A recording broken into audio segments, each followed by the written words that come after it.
Pack your desk, brother announced. We need this space for real employees. I said nothing. I cleared my desk and left. By 8 a.m. the next morning, his company received an eviction notice. Because I'd owned the $14 million building since 2019. The panicked calls started before 9 a.m. But let me back up. Let me tell you how my brother Marcus built his entire empire on dismissing me. Marcus was always the success story. Harvard MBA at 24. VP at a Fortune 500 company by 28. Started his own tech consulting firm Apex Solutions at 30. My parents held him up like a trophy at every family gathering. Marcus closed a $3 million contract with Boeing. Marcus just hired his 15th employee. Marcus was featured in Seattle Business Magazine. And then there was me. The quiet one. The one who worked from home doing something with computers. The one who showed up to family dinners in jeans while Marcus wore custom suits. The one my father introduced as, our daughter, she does freelance work, with that apologetic tone that said we're not sure what went wrong with this one. I never corrected them. I never explained that my freelance work was actually a government contracting business specializing in cybersecurity infrastructure. I never mentioned the $8.4 million in contracts I'd secured with the Department of Defense. I never showed them my Forbes 30 Under 30 feature from 3 years ago. I was watching, testing, gathering evidence of exactly who would stand by me when there was nothing impressive to stand by. The results were conclusive. In 2019 I made a purchase. The Riverside Tower in downtown Seattle. 12 stories of prime commercial real estate. Purchase price, $14 million. I bought it through an LLC called Sentinel Properties. Clean, quiet, city. The building had several tenants. A law firm on floors 2 to 4. A marketing agency on floors 5 to 6. And occupying the premium top 3 floors with the best views of Elliott Bay. Apex Solutions. Marcus's company. He had no idea his little sister was his landlord. The property management company Cascade Realty handled everything. Rent collected automatically. Maintenance requests processed through standard channels. Marcus paid his $28,000 monthly lease like clockwork, never knowing where that money ultimately went. I kept one small office for myself on the 8th floor. Nothing fancy. Just a space to work when I needed to be in the city. The door had my name on it. Sarah Chin, consultant. Generic enough to be ignored. Marcus's employees walked past my office daily. Sometimes they'd nod. Most times they didn't notice me at all. That was exactly how I wanted it. Every Sunday we had family dinner at my parents' house in Bellevue. Marcus would arrive in his Tesla talking on his AirPods about deals and contracts. I'd pull up in my 7-year-old Subaru, usually 5 minutes late because I'd been finishing up actual work. Sarah, you're late again, Mom would say. Marcus has been here for 20 minutes. Sorry, Mom. Got caught up. Still doing the freelance thing? Dad would ask the same question every week. Still doing the freelance thing. Marcus would look up from his phone long enough to smirk. You know, Sarah, if you need a real job, Apex is always hiring. We need someone to manage our office supplies. I could probably get you $45,000 a year.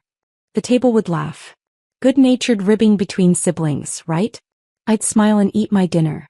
I never mentioned that my last contract renewal with Homeland Security was worth $12.3 million over 3 years. I never mentioned that I'd just been invited to speak at the RSA conference on advanced threat detection. I never mentioned that my security clearance level was higher than anyone else at that table would ever achieve. I was testing them. How low would they let me sink in their eyes before someone asked a real question? Before someone said, Sarah, what do you actually do? The answer apparently was infinitely low. At Riverside Tower, things started shifting 6 months ago. Marcus's company was growing. He just landed a major contract with Amazon and needed to hire rapidly. His 3 floors were getting cramped. He started eyeing the 8th floor. My floor. That whole floor is basically empty, he mentioned to his CEO Trevor one day in the elevator. I was 3 feet away, invisible as usual. Just some random consultants who barely use the space. We should talk to property management about expanding. Trevor nodded. The lease rates are reasonable here.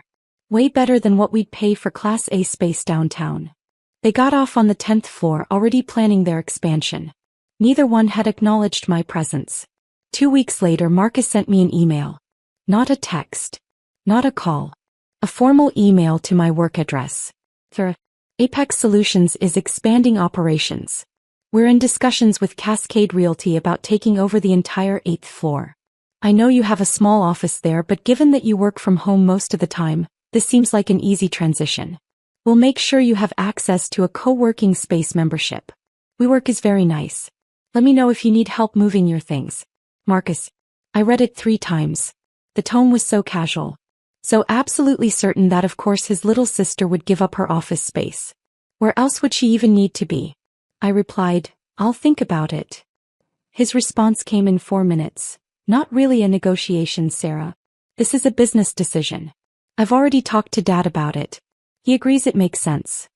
Of course he'd talked to Dad. Of course Dad had agreed. Why would Sarah need real office space? I didn't respond. I made a different call. To my property management company. To the CEO actually whom I'd worked with during the building purchase. Richard, it's Sarah Chin. I need you to do exactly nothing about Apex Solutions expansion request. Deny it politely. And I need you to start preparing 30-day lease termination documents. Hold them for my approval but have them ready. Are you sure? Richard asked. They're one of our largest tenants. I'm very sure. I'll let you know when to move forward. Last Tuesday Marcus stopped being subtle. He showed up at my office without warning. I was on a video call with the Defense Department project manager, discussing penetration testing protocols for a new facility. I saw Marcus through my glass door gesturing impatiently. I muted my mic. I'm in a meeting. This'll just take a second, he said, walking in anyway. I unmuted. I apologize, we're experiencing an interruption. Can we pick this up in 10 minutes? The project manager nodded and I ended the call. That was a $4.7 million contract discussion I just had to cut short. What do you need, Marcus? He looked around my office with barely concealed disdain. 1 desk.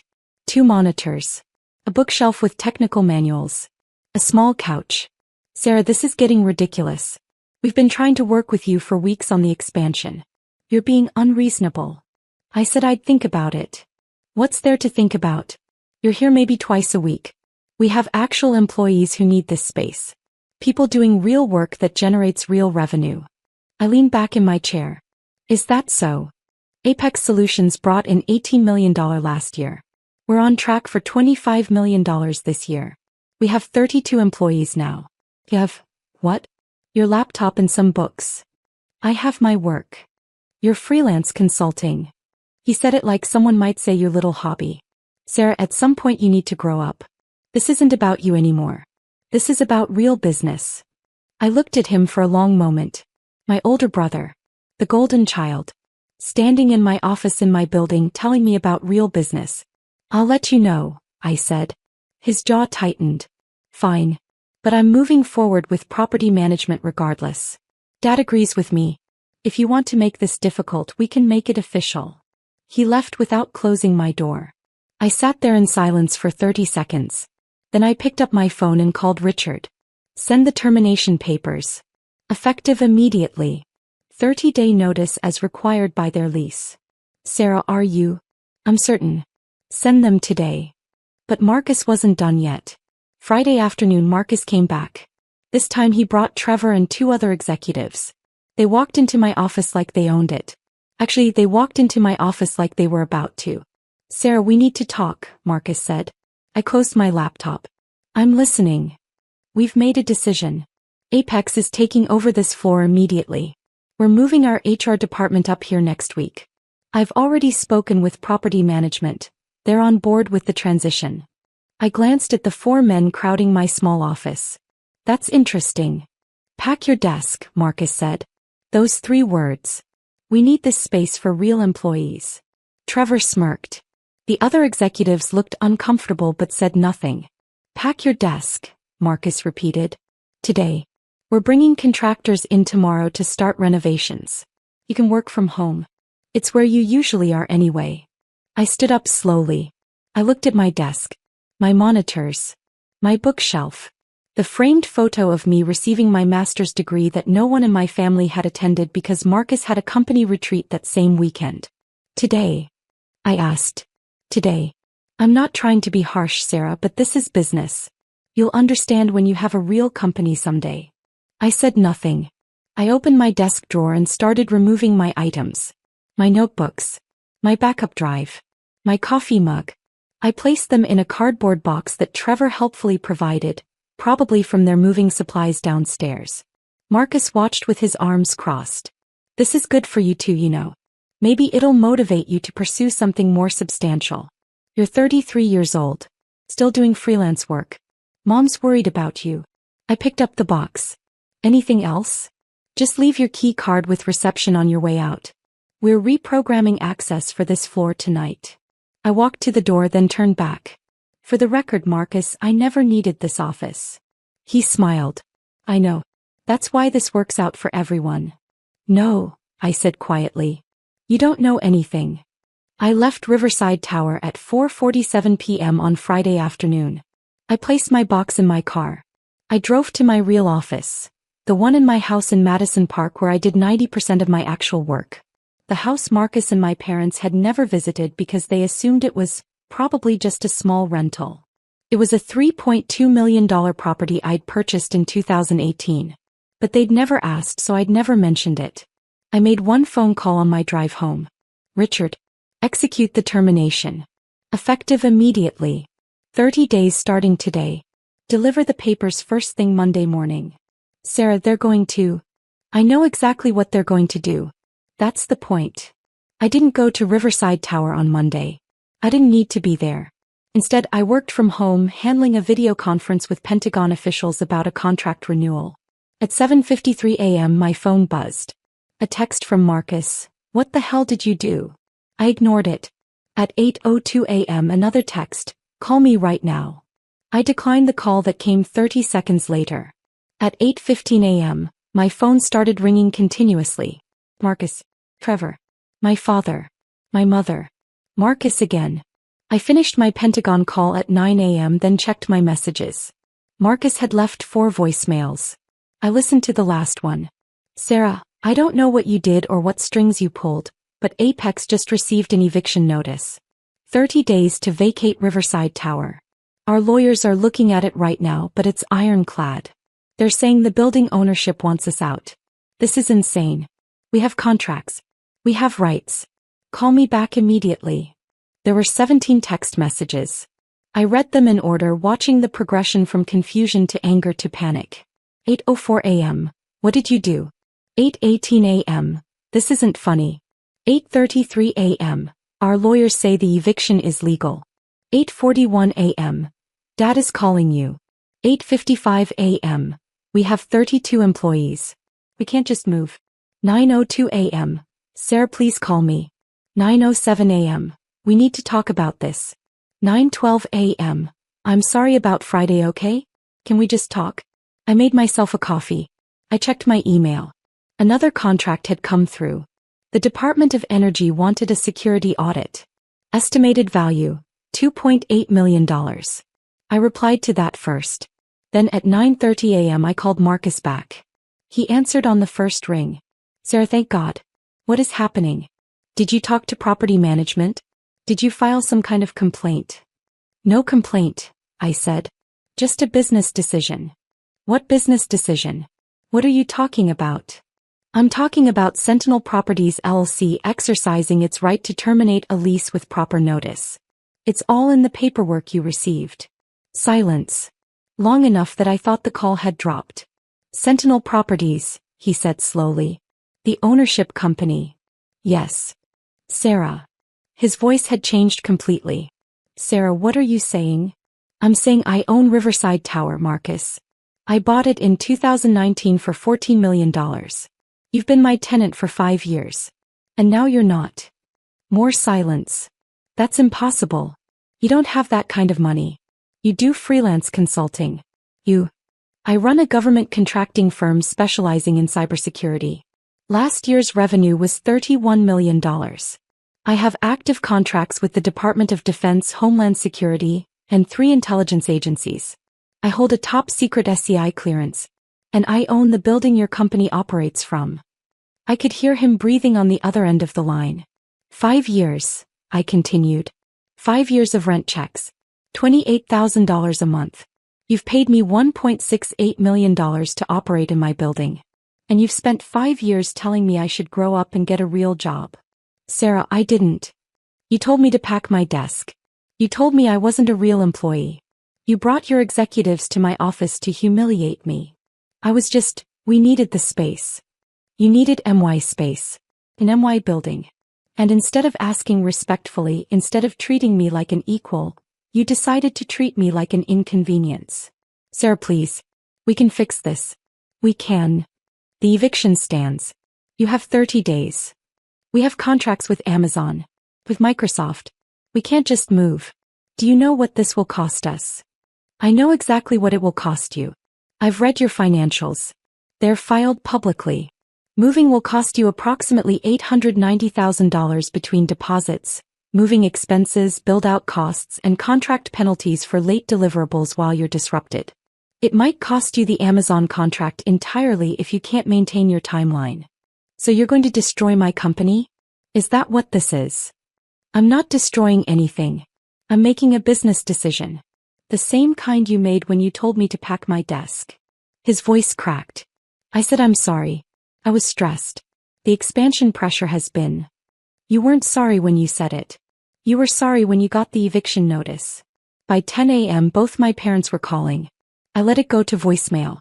My mother's message was predictable. Sarah, your father is very upset. Marcus says you own his building? Why didn't you tell us?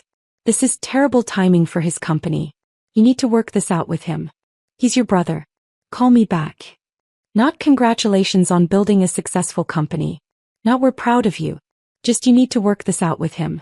My father's voicemail was more direct. Sarah, this is ridiculous. Whatever point you're trying to make, you've made it. Now fix this situation with Marcus. He has employees depending on him.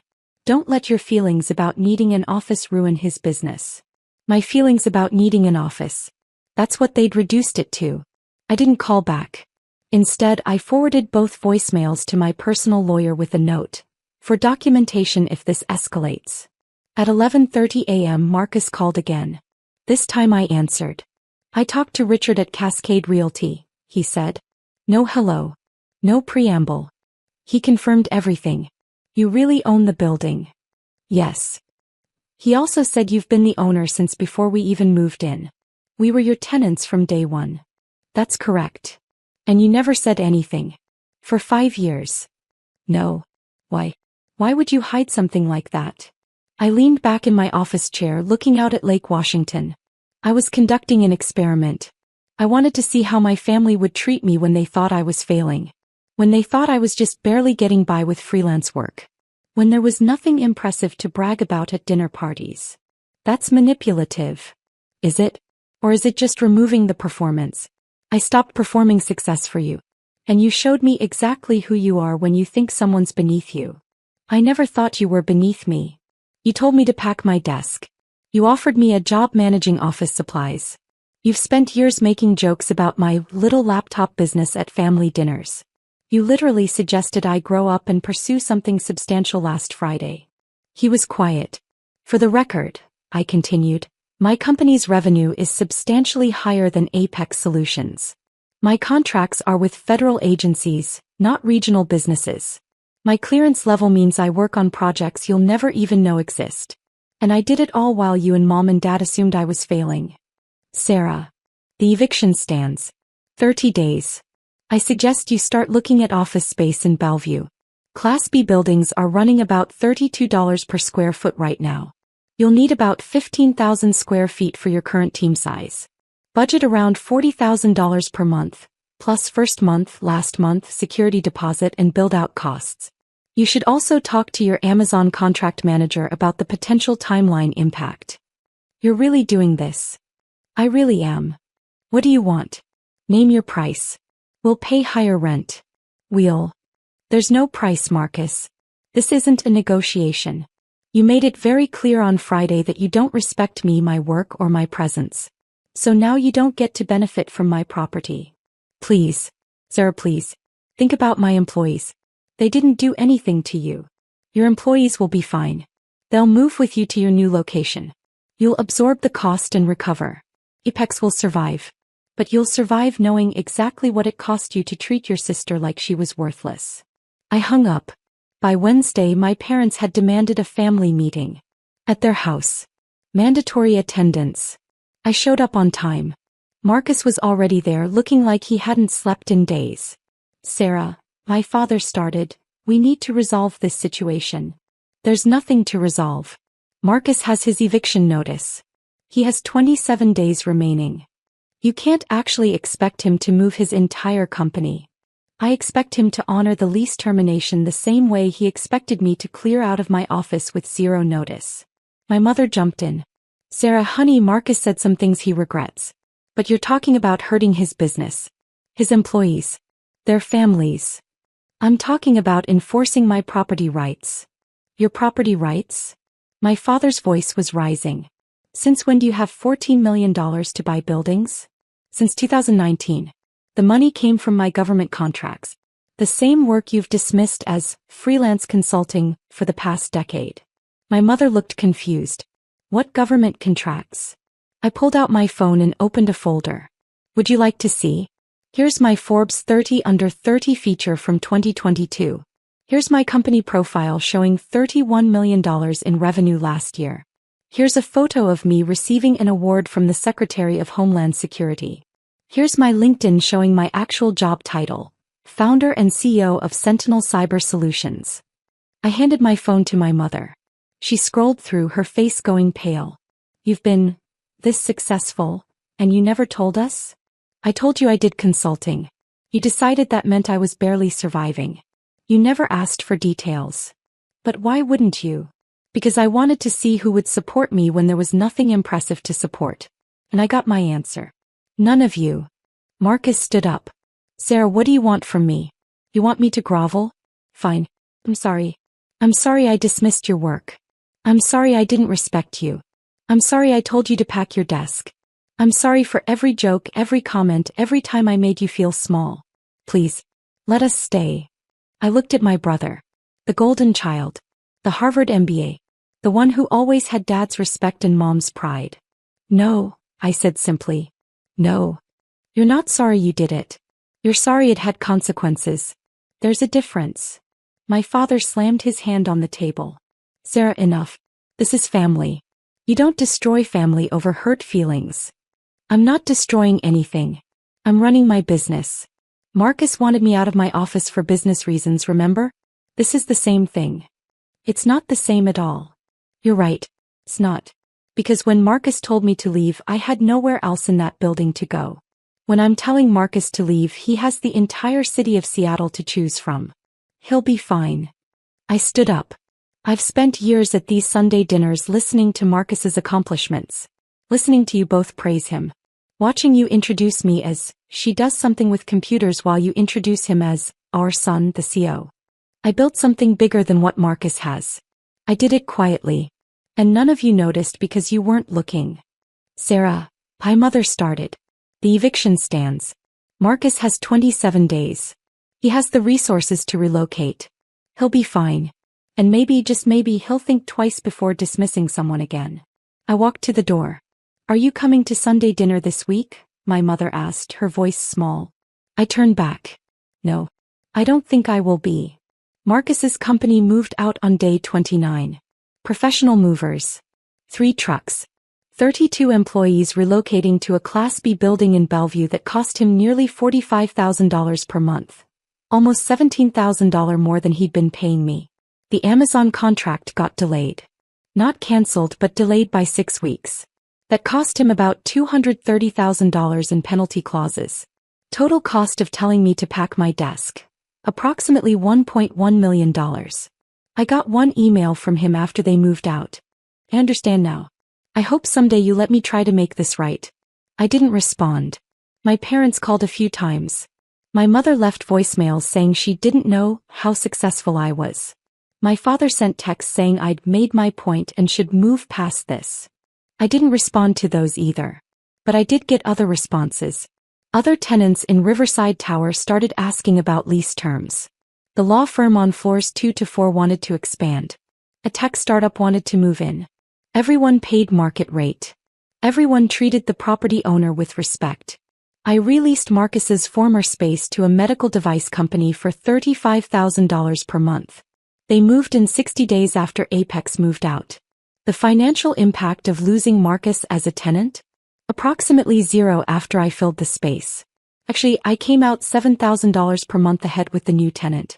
I was having coffee with my friend Jennifer, who runs a venture capital firm. She'd watched the entire situation unfold.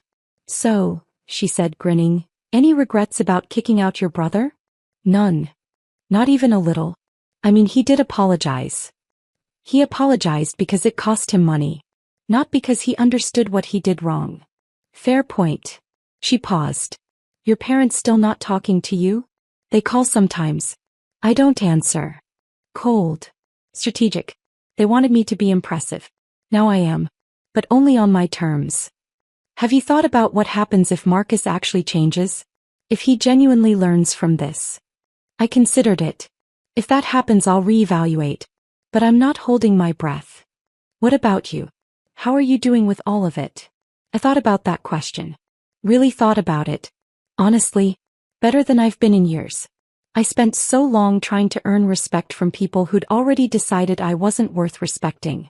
Now I'm just free. I do my work. I run my business. I own my success. And I don't perform for anyone anymore. That's pretty healthy, actually. Therapy helps. I smiled. That and having $14 million in real estate. We both laughed. My phone buzzed. A text from an unknown number. "This is Marcus. I know you probably won't read this, but I wanted you to know I've been seeing a therapist. Working on some things. I don't expect forgiveness. I just wanted you to know I'm trying to understand where I went wrong. Not just with the building. With everything." I showed Jennifer. "You going to respond?" she asked. "Not yet. Maybe not ever. He's working on himself because he finally faced consequences. That's good for him. But I don't owe him my presence in his growth journey." Stone cold. No. Just clear boundaries. There's a difference. I finished my coffee and stood up. "I have a meeting with a Homeland Security director in an hour. New contract. Estimated value, $6.2 million. Jesus. And your family thought you needed a job managing office supplies. They did. Past tense. Now they know exactly what I do. And exactly what it costs to underestimate me." I walked out into the Seattle afternoon. My car was parked in my reserved spot at Riverside Tower. My building. My business. My success. All of it earned. None of it given. And not one single person could tell me I didn't deserve it. I wasn't hiding anymore. I was just done performing for people who wouldn't applaud anyway. The golden child had been tarnished. And the dismissed daughter was finally completely free.